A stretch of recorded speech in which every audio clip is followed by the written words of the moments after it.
Hello, everybody. My name is Alec, and this is my speech about speech anxiety. I found myself throughout my life in a couple different situations where I've had to publicly speak or give a presentation, and I've experienced speech anxiety.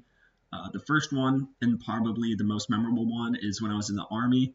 I was a CLS instructor, that stands for Combat Lifesaver, and I was in charge of teaching everybody in my unit how to be a combat lifesaver on the battlefield, which is pretty much just a first responder.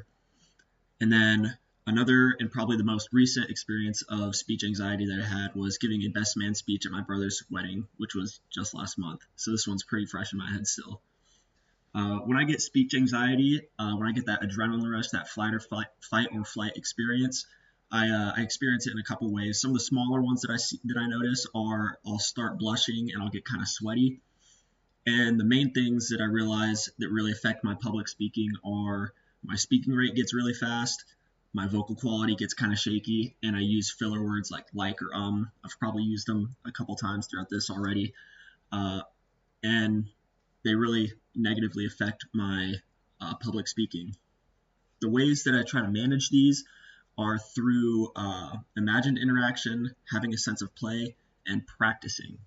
By imagined interaction, what that is that's when you close your eyes, you take a deep breath, and you imagine yourself delivering a flawless, perfect speech, just killing it, no mistakes, no stutters, no filler words. You got a good volume, and you just give a perfect delivery of the speech.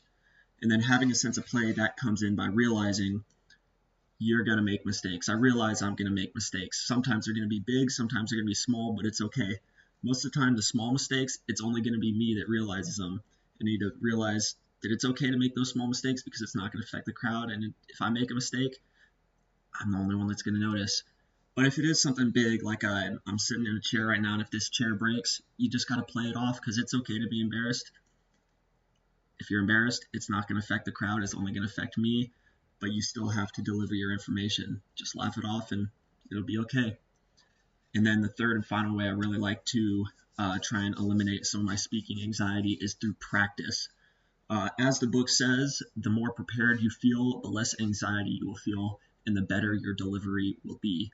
So through practicing, I like to start off by practicing to myself. I'll look in the mirror, make sure I can run through that speech perfectly to myself in the mirror, and then I'll deliver it to a group of trusted individuals, which most of the time is just my wife and kids. I'll deliver it to them, make sure it's perfect, and then after that, I'll imagine interaction, imagine giving that perfect speech, and then finally deliver it and deliver it with a sense of play, knowing that it's all going to be okay.